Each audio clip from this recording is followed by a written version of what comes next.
Nachts, die lösen sich jedoch weitgehend auf, sodass wir vielerorts die Sterne sehen können. Morgen erwarten wir einen freundlichen und trockenen Sommertag mit viel Sonnenschein und nur ein paar harmlosen Wolken. Der Wind kommt aus Ost bis Südost und weht überwiegend schwach. Heute Nacht liegen die Werte zwischen 10 Grad im Nordwesten und 15 Grad an der Bergstraße. Morgen werden es 24 bis 29 Grad im Flachland, 19 bis 24 auf den Bergen.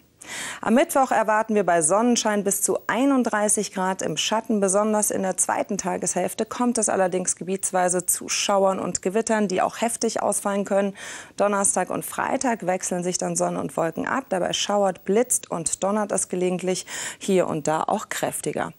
So viel zum Wetter. Hier folgt jetzt die Tagesschau. Ihnen noch einen schönen Abend. Tschüss.